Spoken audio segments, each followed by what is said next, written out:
I have been making videos saying that the dust is global, basically saying that dusties come in all varieties. It doesn't matter country of origin, culture, race, religion, profession, income level, class, it doesn't matter. So in this video, I have a Reddit thread, I'll have a clip from a documentary, and I'll have some comments on a previous video where I was talking about Indian dusties. So there are women only subreddits, and this one is out of 2x India. Yes, that is a thing. Yes, there are some women only threads. So this woman who has since deleted her Reddit profile says, never marry a man who is even slightly interested in being an MRA, a men's rights activist. Now, an MRA, men's rights activists, will go perfectly with what I am learning of Indian culture. And you'll see that in the video clip that I post after this Reddit. She says, I married one, and after he not just had non consensual sex with me, but also he was violent in other ways, I realized he is rather a misogynist. He never cared about my pain or my ill health. He was ever entitled to baby treatment and would throw real tantrums in the form of filthy verbal abuses. The only time his intellect would ever surface was during his MRA discussions. After marriage, I also realized he is not being rational about equality. It's just that he is living in delusion of persecution.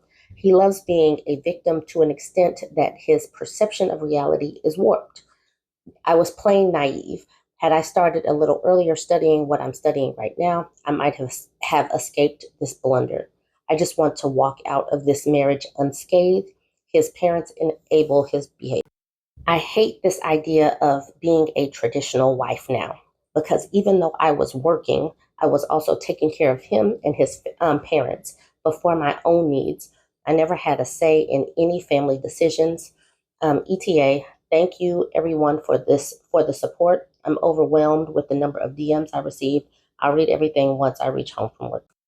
Here is where I will play the video from the documentary that is on YouTube. The panchayats are the people's government, organizations which are officially banned but which still rule the lives of hundreds of millions of Indians in rural areas. Here they hang on to power as tightly as they do to tradition. My name is Malabhushan. I'm a Rajput warrior. I have 6 children, all boys. They are married and had 2 sons each. Only boys, but that's just luck. We Rajputs are Rajashan warriors, and we believe strongly that men are dominant. If a girl studies, she won't listen to her father and mother. She will want to meet people, go out. How can you let a girl go out? If someone from the village sees her hanging about, people will come to me. We've seen your daughter hanging about with boys. Then people will point at us, and more serious, we will never be able to marry this girl. That frightens us. If they become equal to men, they won't want to work in the house. That's why no one wants girls to be educated. They could break away from our culture. I've seen that happen often, and I've drawn on my own conclusions.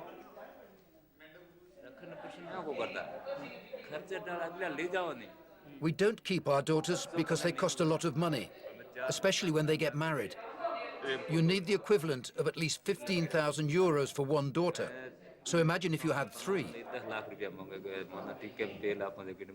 The in-laws want at least 8,000 for the engagement, then 15,000 on the wedding day to accept our daughter into their family. People always talk about the daughters we kill, but they don't understand all the problems we have. In this land, men have had the same discussions for centuries. Their traditions and customs are deeply rooted. No one here wants to talk openly about the infanticide, but these men were brought up like this by their fathers, and their values will be handed down to their sons.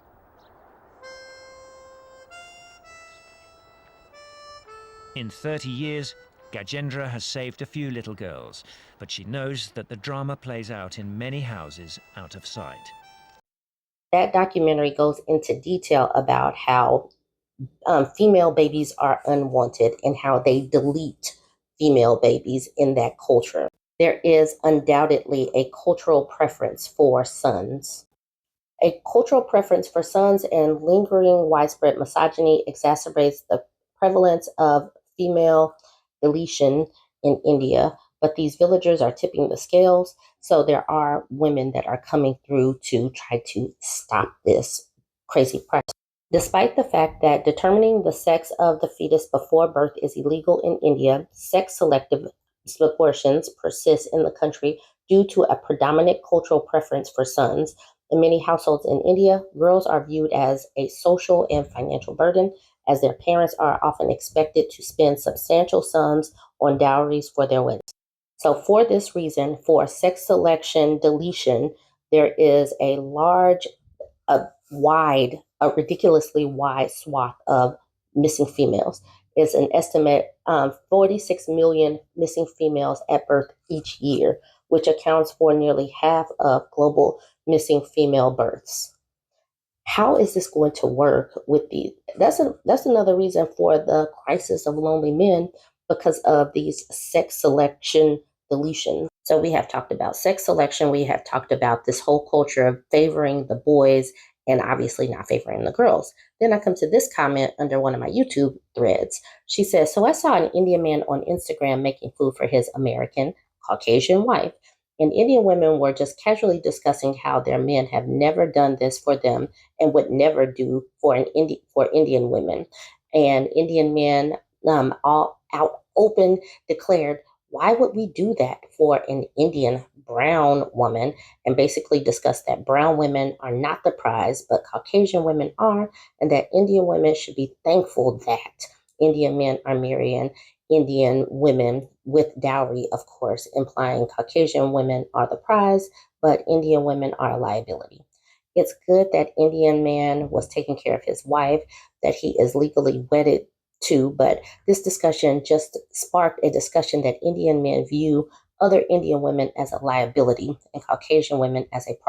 That right there is how you know that the dust is global and that how our different races and religions and cultures are not that different, because this reads exactly how a Black woman's situation could read. He continues with, I am completely okay with all Indian men marrying white women. At least they would learn to do basic household chores and devoting their time to their wives with guarantee they wouldn't even ask for dowry from Caucasian women, as they are the prize, at least for their future generations, would put an end to this appalling system of dowry. So dowry was definitely talked about several times in the comments. So dowry is definitely a hot button topic that is still going on culturally in India. So this woman in my comment says, glad you're covering this. I'm half South Asian, and I got into an online argument a few months back with a South Asian man about marriage. He complained that Asian weddings are expensive, and that's the reason why men are having sex outside of marriage. I said, that's funny because typically it's the bride's family that pays for the wedding for the same sexist reason there is a dowry, that the man's family is taking her in, so she needs to pay for the privilege. He then started ranting about feminists and women's education and that women should be in the home. I asked him why he worried about that as he is complaining about money. He doesn't even have to pay for a wedding. These men simply cannot stand feminists. I have a whole lot of comments that I could go into, but I'm going to end it here. I'm sure that this is going to spark a conversation, and I surely hope it does. Recognize that I know that the dust is global, and if you have any stories about any other global dusties, go ahead and drop them in the comments. Let me know what you think. Like, comment, share.